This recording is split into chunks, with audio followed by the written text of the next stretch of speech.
Transfer open in affordable housing, ये एक बड़ी और सनसनीखेज खबर है। आज का वीडियो आपको समझना इसीलिए ज़रूरी है क्योंकि बहुत सारे नटोलाल अब इस मार्केट में ऐसे काम कर रहे हैं जहां आपके पैसे फंसने का पूरा खतरा है। तो क्या है वो खबर जो आपकी पॉकेट पे सीधा असर डाल सकती है, आपको सीधा गड्ढे में गिरा सकती है। आज इस वीडियो में मैं आपको बताऊंगा किस तरह से ट्रांसफर ओपन करके जो अथॉरिटी द्वारा बनाई गई पॉलिसी है उसे किस तरह से तोड़ मरोड़ के पब्लिक का पैसा लूटा जा रहा है, आज मैं आपको इस वीडियो में बताऊंगा। तो चलिए शुरू करते हैं और डिटेल में आपको मैं सारी इन्फॉर्मेशन देता हूं। अगर वीडियो पसंद आए तो लाइक कमेंट शेयर ज़रूर कीजिएगा और फ्यूचर में और ऐसे इन्फॉर्मेटिव वीडियोज़ देखने के लिए मुझे सब्सक्राइब ज़रूर कीजिए। चलिए आगे बढ़ते हैं।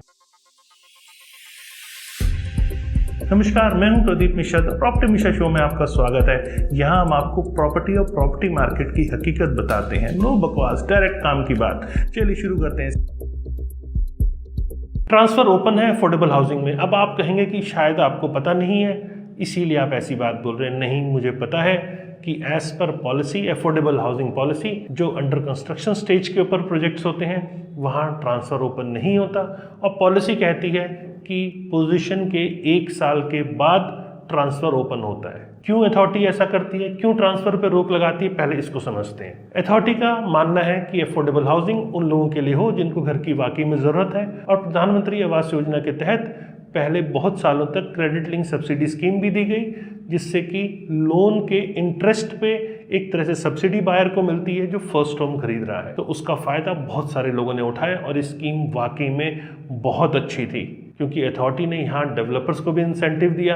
एक कमर्शियल का पोर्शन दिया गया जिसमें कमर्शियल बना के 5 साल तक अथॉरिटी का कहना था कि डेवलपर मेंटेनेंस चार्ज नहीं करेगा और उसका भी बहुत ज़्यादा कहीं ना कहीं खिलवाड़ किया गया। आप सब इससे पीड़ित हैं अगर, तो किस टाइप की पीड़ा आप महसूस कर रहे हैं मेंटेनेंस को लेके, वो मुझे कमेंट सेक्शन में बता सकते हैं। मेरे कमेंट सेक्शन जो मेरे लिसनर्स हैं वो भी ज़रूर देखें क्योंकि यहाँ सिर्फ मैं नहीं कह रहा हूँ, हमारे अक्सर वीडियो इंटरेक्टिव होते हैं जिसमें जो हमारे व्यूअर्स हैं वो क्या कह रहे हैं, उस पर क्या सोचते हैं, वो भी आपको देखना और समझना ज़रूरी होता है। वन साइडेड बातें मेरे को बहुत ज़्यादा ठीक नहीं लगती हैं, इसीलिए हम लोग कमेंट सेक्शन में खुल के आप लोगों के व्यूज़ भी लेते हैं। तो यहाँ पर मेंटेनेंस को लेके बहुत सारे इश्यूज इस टाइम ऑलरेडी चल रहे हैं और बहुत सारे बायर्स इस टाइम पे इसकी दिक्कत को महसूस भी कर रहे हैं। दूसरी बात, ट्रांसफर को लेकर आपने अक्सर देखा होगा कि आपको एजेंट द्वारा नई स्कीम्स दी जाती हैं। जब प्रॉपर्टी अंडर कंस्ट्रक्शन है तो अक्सर एजेंट आपको बताते हैं एग्रीमेंट टू सेल करके या पावर ऑफ अटर्नी करके इस प्रॉपर्टी की ट्रांजैक्शन आप कर सकते हैं, या लॉन्ग टर्म का एग्रीमेंट करके फाइनल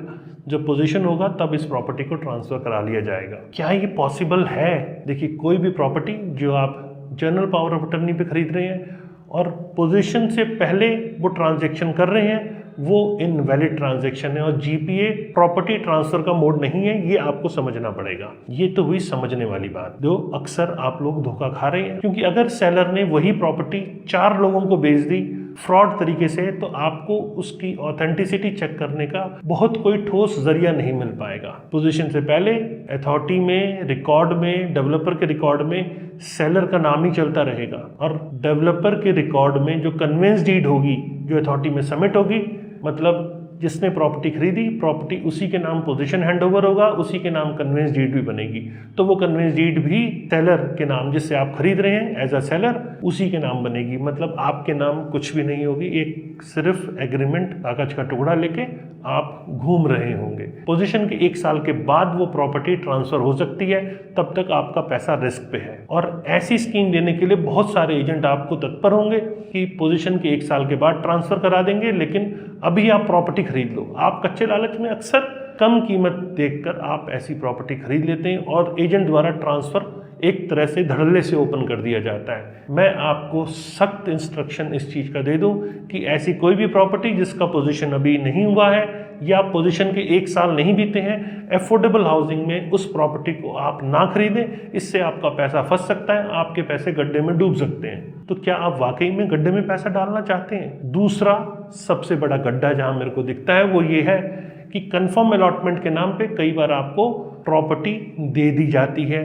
कन्फर्म अलॉटमेंट एजेंट के द्वारा जो ऑफर किया जाता है वो अगर एजेंट द्वारा 20 लोगों को ऑफर किया गया कंफर्म अलॉटमेंट और ड्रॉ में आपका नाम अपने आप आ गया, तो एजेंट के द्वारा यही कहा जाएगा कि हमने आपका कंफर्म अलॉटमेंट करवा दिया है। और कंफर्म अलॉटमेंट के एवज में एजेंट कई बार मोटी रकम भी आप लोगों से वसूल कर लेते हैं। तो कंफर्म अलॉटमेंट क्या है, ये आपको समझने की जरूरत है। अथॉरिटी द्वारा as per policy 5% management quota होता है जिसे डेवलपर अपने हिसाब से बेच सकता है, और वो डेवलपर के पास राइट होता है। लेकिन कई बार 5% के नाम पे बहुत ज़्यादा प्रॉपर्टी भी एजेंट द्वारा ऑफर की जाती है। तो यहाँ आपको समझने की ज़रूरत है, डेवलपर से जाके उस चीज़ को वेरीफाई करने की ज़रूरत है। अगर प्रॉपर क्लैरिटी नहीं मिल रही है तो आप इसको अथॉरिटी में भी जाके वेरीफाई कर सकते हैं, क्योंकि कंफर्म अलॉटमेंट के नाम पे एक तरह से गोरख धंधा भी चल रहा है और बहुत मोटे कैश की भी कई बार डिमांड की जाती है। तो ऐसी जगह कहीं एज अ बायर आपको नहीं फंसना है।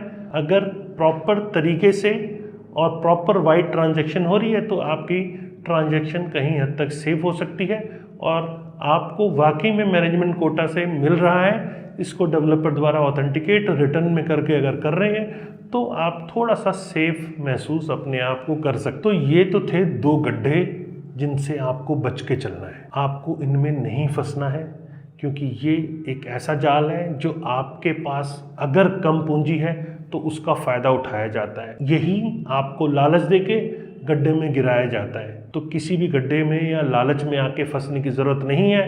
एज पर पॉलिसी पोजीशन के 1 साल के बाद ही अफोर्डेबल हाउसिंग में ट्रांसफ़र अलाउड है। अगर उसके बाद 1 साल का समय बीत चुका है तब आप सेकेंडरी मार्केट में ट्रांजैक्शन कर सकते हैं।